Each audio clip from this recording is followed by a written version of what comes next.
So today we're gonna try and tackle some foundational ideas about all of this. Okay. And we're gonna be using just one incredibly rich source to help us along the way. Cool. And that is Plato's Timaeus, Oh, Timaeus. Yes, a classic. a classic. It's this dialogue from ancient Greece around 360 BC, so Wow, way back. way back, right? And it's not just, like dusty old philosophy. It's seriously one of the earliest and most ambitious attempts ever to try and grasp like the very essence of existence. I mean, that's huge to even try to explain everything from, the whole universe to like what's going on inside a human being. Exactly. So what we want to do in this deep dive is pull out the most like mind-blowing insights we can from Timaeus Okay. about the cosmos, obviously, humanity's place in all of that, and then his understanding of the soul. Makes sense. I'm ready. Yeah, and I think some of these ideas that we're going to unpack, even though they're like thousands of years old, I think they'll really resonate. I bet. So let's jump right in at the beginning with the creation of the cosmos. So Plato, he doesn't mess around. He just comes right out and says that the visible world, the world that we see, wasn't always here. It actually had a beginning. It was created. Okay, so he's not going for the eternal universe idea. Not this time. No. Instead, he introduces this idea of a, quote, father and maker of the universe. Interesting. So right off the bat, he posits a creator, but I'm guessing it's not like a simple, straightforward concept. No, not at all. He actually goes on to say that this being, this creator, is super difficult for us to even grasp. Like beyond our understanding. Yeah. It's like he's acknowledging the limits of what we can know when we're talking about, the origin of everything. Wow. That's setting the stage pretty dramatically. Yeah.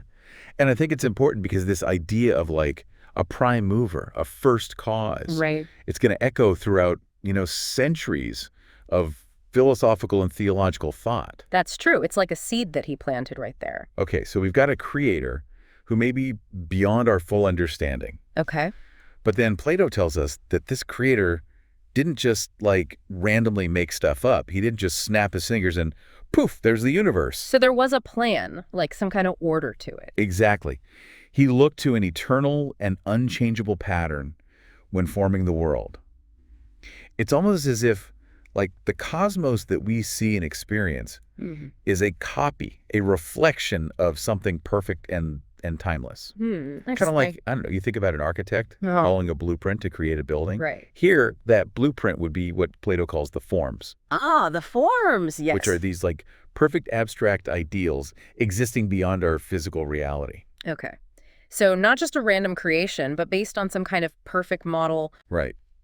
And that's a really helpful analogy, I think, for understanding this. It is, yeah. And Plato takes it even further. Okay. He gives us a reason for this whole creation thing.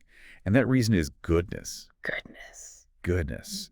This creator, because he is fundamentally good. Okay. He wants all things to be as good as possible, to be as much like himself as possible. So not about selfishness or just a whim, but this outpouring of good. Exactly. There's no randomness, no kind of like, capriciousness, Yeah. but just this fundamental desire to create good. That's actually a pretty beautiful origin story. It is. So we've got this idea of a good creator working from a perfect template, the realm of the forms. Right. And then Plato says, okay, for this creation to truly be the, quote, fairest, it needs two more things. Okay, what are they? Intelligence. Intelligence. And soul. Ah, so intelligence and soul are essential ingredients in the best possible cosmos. Yes.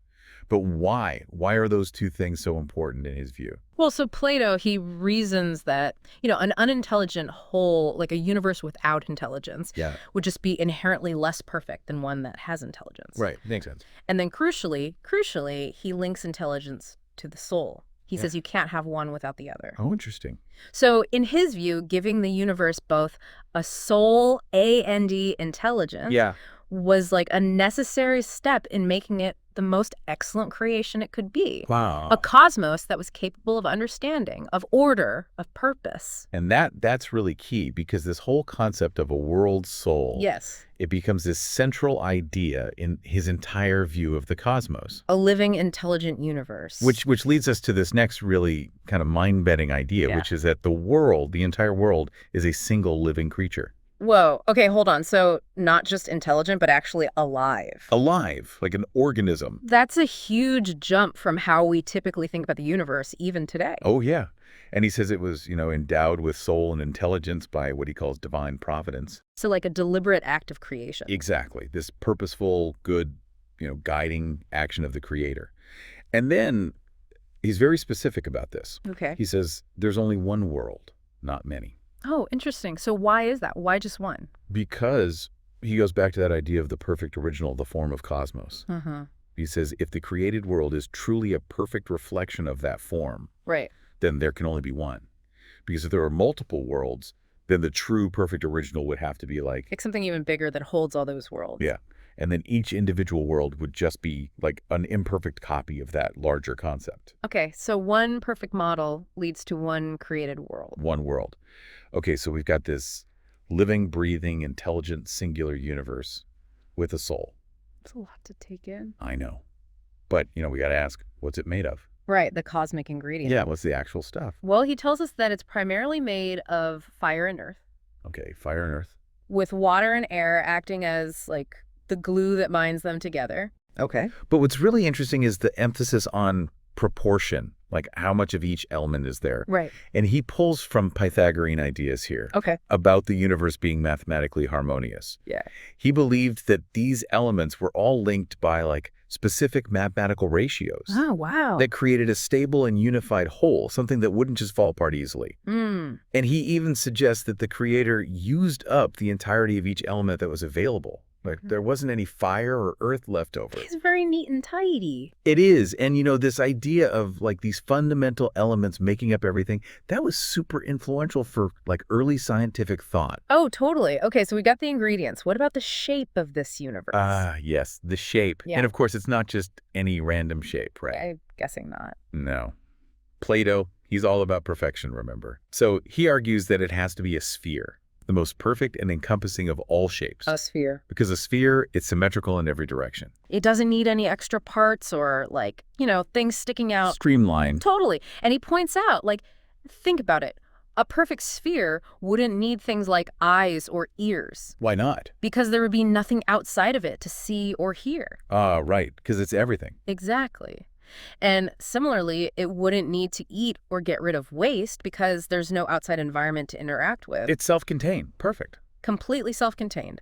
And he says its natural movement is circular, the most uniform and appropriate motion for something that has, a mind and intelligence. Circular, so it's constantly in motion. Yes. And remember that world soul we talked about? Yep. Well, Plato says it was placed at the very center of this sphere and then spread throughout the entire cosmos, giving it life and motion.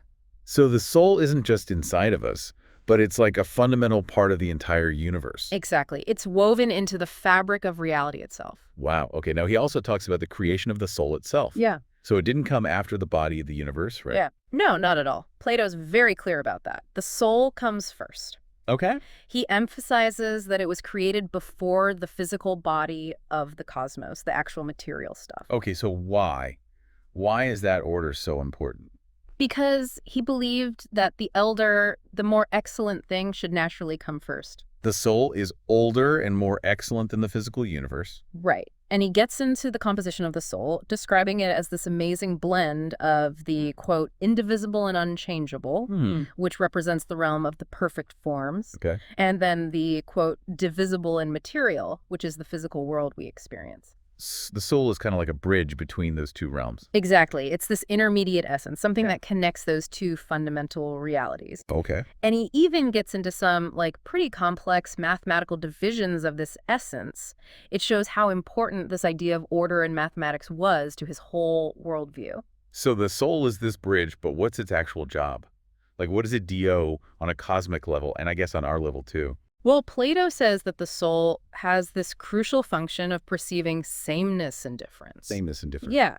So on a cosmic level, this is what allows the universe to maintain its order, its coherence. It's what holds everything together. Oh. But then when the soul interacts with the world that we perceive through our senses, Yeah. That's when we form opinions and beliefs. Because we're like comparing and contrasting what we're sensing. Exactly. But then when the soul turns its attention to the rational realm, to those eternal and unchanging forms, that's when we can achieve true knowledge and intelligence. So the soul allows for both, like our everyday understanding and our higher reasoning. Yeah, it's like the engine for both of those things. Wow, that's a pretty big job. It is. It's a key player in the whole cosmic drama. Okay, so we've talked about the cosmos, its creation, the role of the soul. Now, what about time? Like, how does Plato see time in all of this? That's a really great question, because you can't talk about the creation of the cosmos without thinking about time. So Plato, he describes time as a moving image of eternity. A moving image of eternity. Yeah, and he says that time itself was actually created along with the heavens and all of its cyclical movements, like, the days and nights, the months, the years. So time is a product of the created universe. Right. And he's careful to point out that the way we talk about the past and future, like with words like was and will be, those only apply to things that change within time. Okay. Not to the eternal realm of the forms, which just is It's like always present. Always present, unchanging.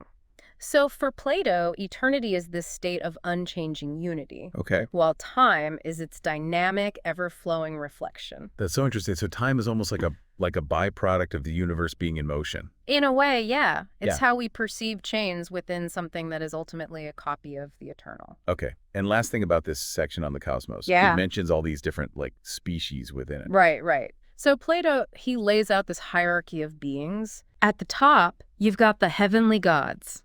And these are created primarily from fire, and they move in perfect circles. Think like stars and planets. Okay. Then you've got the birds of the air. You've got all the creatures living in the water. Right. And finally, you've got the land creatures. So a pretty complete picture of the universe. It is, even if it's an ancient one. It's this ordered universe with all these different life forms. Yeah, each with their own place. And each perfectly suited to their element. Okay, so we've gone from the vastness of the cosmos Right. down to all these different inhabitants. Yeah. Now, let's zoom in even closer. To us. Humanity. Yeah, humanity. Yeah. What does Plato say about our creation and, what it means to be human? Well, this is where it gets even more interesting. Because he says that the ultimate creator, the big guy, didn't actually directly create us, the mortals. Oh, really? He delegated that task to his offspring, the younger gods. And these younger gods, they were given this really important job of bestowing the immortal soul, that divine spark we talked about earlier, upon these new creatures. So that immortal soul, that's like a direct link to the divine. It is. It's a gift. But it needs a place to be, right? A container. It does. It needs a vessel. And that's where the body comes in. Exactly. The younger gods fashioned the mortal body as a kind of vehicle, a home for the soul. Okay. So we've got this immortal soul in a mortal body. But it's not that simple. It gets more complicated. Oh, no. Because inside this mortal body, they also created another soul. Wait, another one? So two souls? Yeah, a second one, but this one is mortal. Okay, so one immortal and one mortal. Right. And Plato, he points out how tricky it is to have an immortal, unchanging soul. Right. Stuck inside a body that's constantly changing and, can die. Yeah, that does seem like it would create some problems. It does. It's like this recipe for conflict, for disharmony. And that idea still resonates today. Like, we talk about the mind-body connection. Right. And that's exactly what he's getting at. Yeah. How do these two things coexist? Okay, so we've got the immortal soul, this new mortal soul, all inside this brand new body. Yeah. What's that like for the soul? Like, what's its initial experience in this new situation? Well, Plato describes it as kind of rough, actually. I don't know. Yeah, he says that in the beginning, the human soul in this new mortal body is like overwhelmed by all the sensations. Too much. Yeah, too much information. And it's not really capable of full intelligence yet. So like a baby. Kind of, yeah. But he believed that over time, as the body settles down a bit, reason can start to emerge. But he's really clear that it's not automatic. Okay. He stresses that nurture and education are absolutely key for us to reach our full potential, both intellectually and morally. So we're not just born knowing everything. No, not at all. We need experience. We need to learn. That makes sense. Okay, so Plato, he goes on to talk about specific parts of the body, like how they were created and what they're for. Let's start at the top. with the head? Okay, the head. Well, Plato, he says the head is like the main container for the rational part of the soul. Okay. The seat of our intellect, our decision-making, all that good stuff. Makes sense. Yeah. Head, brain, thinking. Right. And he even talks about how our face and all our sensory organs are positioned forward, like facing out at the world. Right. And he suggests that this is symbolic of like our ability to interact with the world, to understand. Or not just facing inward. No, we're engaged. Okay, what about our eyes? Ah, yes, the eyes. Now, his theory about how vision works is, well, a little different from what we know today. A little different. Yeah, he thought that vision happened because of this, like, internal fire we have inside us. Internal fire. And this pure light that comes from our eyes mixes with the external light of day. Okay. And when those two lights meet, they create our visual experience. Hmm. It's not scientifically accurate, but it's an attempt to explain how we see, how we take in information about the world. I guess they didn't have, microscopes and stuff back then. No. And he even talks about mirrors. Oh, yeah. And how they reverse left and right. Right. And tries to fit that into his theory of vision. So they were thinking about these things. Oh, yeah. They were definitely trying to figure it all out. Okay, so we're seeing the world, but he also makes this distinction between different types of causes, right? He does. He talks about intelligent causes, which are all about the soul, our thoughts, choices, our will. Okay. And then he talks about cooperative causes, things like fire, water, the elements. Right. And these act like, sort of like instruments for the soul. They help us carry out what we want to do. Yeah. So like if you decide to walk somewhere, that's an intelligent cause. Your soul made that choice. Right. But then your legs and muscles, those are the cooperative causes that actually make it happen. Yeah, that makes sense.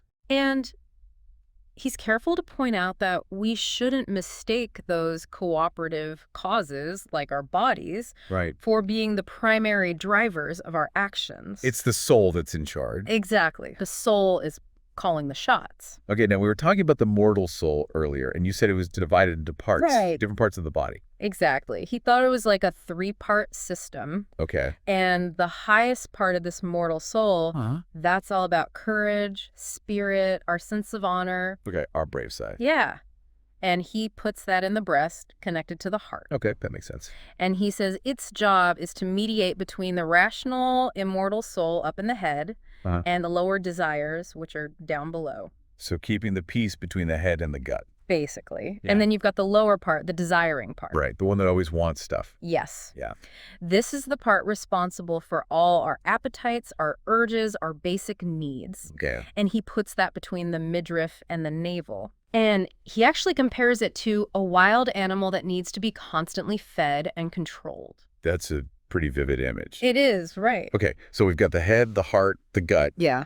What about the liver? The liver. Now, this is where it gets a little strange. Okay, I'm intrigued. So Plato, he thinks the liver is a tool for influencing those lower desires. Okay, so like controlling that wild animal. Exactly. He believed that thoughts from the rational mind up in the head could be reflected in the liver, like literally reflected, like in a mirror. Really? Yeah.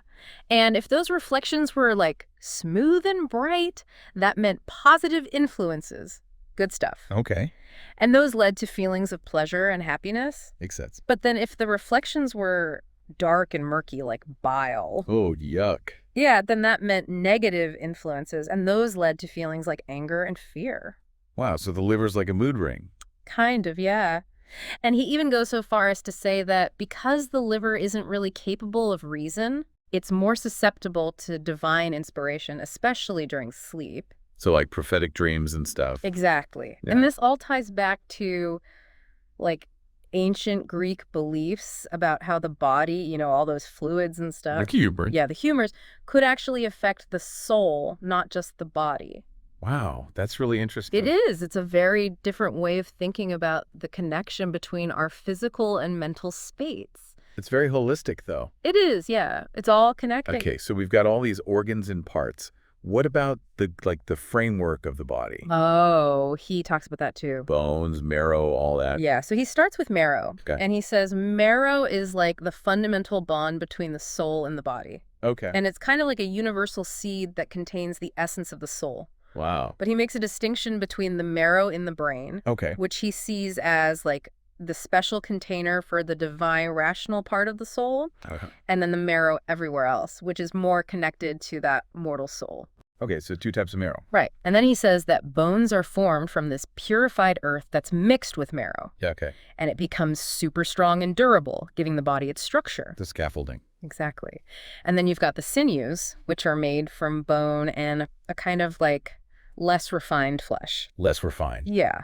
And those provide flexibility and allow for movement. Okay. And then finally, there's the flesh itself, which is the softer mixture of earth, fire, water, and a few other things. And it's there to protect and insulate the inner organs. It's like the outer layer of the padding. Yeah, exactly. So it's this very detailed account of how the body is constructed Yeah. and how everything has a purpose, different materials, different functions. Nothing's random. Nope, not in Plato's universe. Okay, now, so we've talked about humans. What about plants, like trees and stuff? Oh, yeah. He doesn't leave them out. Okay. He actually says that trees and plants are a third kind of living being. They have soul too. Really? But their soul is like way more basic. Okay. It's focused on like just the basic stuff. Pleasure, pain, the need for food and water. So survival. Yeah, basic survival. But they don't have self-motion like we do. Okay. And they don't have reason. So lower on the hierarchy. Yeah, he basically says they were created as a food source for animals and humans. Okay, so it all kind of fits together. It does. It's all part of this interconnected system. Okay, last thing about the body. Yeah. The circulatory system. Oh, right. And for this, he uses this really cool analogy. He compares it to a garden that's being watered. Okay. And he says the veins are like channels that carry moisture and nourishment all throughout the body. Like irrigation. Exactly. And he talks about how breathing, taking in air, and the fire we have inside us, how those things all work together to like process food and keep those fluids moving. Okay, so the body's like a constantly flowing system. Yes. Always replenishing, Yeah. always sustaining itself. Wow. Okay, so we've gone from the cosmos all the way down to like the tiniest processes in our bodies. And it's all connected, right? Yeah. But of course, this system, it doesn't always work perfectly. Uh-huh. So what does Plato say about like disease and aging? Yeah, that's a big part of the human experience. It is. So how did he explain it? Well, he thought that diseases came from imbalances in those 4 basic elements. Earth, air, fire, water. Exactly. If there's too much or too little of one element, or if they get mixed up in the wrong way, then we get sick. Okay, so it's all about balance. Yeah.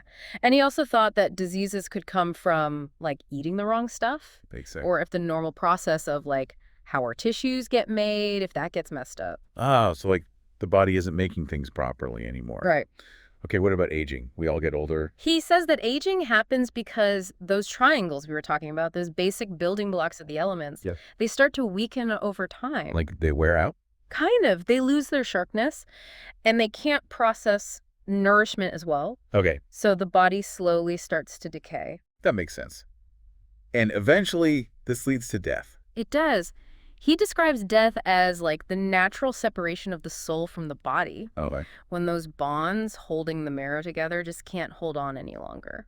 So the soul gets released. Yeah. And he says that natural death, like just dying of old age, is probably pretty peaceful for the soul. Oh, okay. But then he contrasts that with deaths caused by disease or violence. Which are different. He sees those as like disruptions, unnatural disruptions of the body's order. More traumatic, probably for the soul. Yeah, I think so. Now, he talks about all sorts of specific illnesses, right? He does. He tries to explain all sorts of things like inflammation, Mhm. which he thinks comes from too much bile, Okay. and fevers, which he links to like excesses of certain elements. So always going back to those elements. Yeah, it's the basis of his whole system. Okay, so we can get physical diseases, but you said earlier that he also believed in like diseases of the soul, I did. and he connects those back to Right. the body. He does. He thought that, quote, want of intelligence, which includes madness and ignorance, Okay. those were the main diseases of the soul. So not just physical illness, but like problems with thinking, with understanding. Exactly. And he thought that too much pleasure or pain in the body Yeah. could actually overwhelm the soul and make it hard to think clearly. So the body can affect the mind in that way. Absolutely.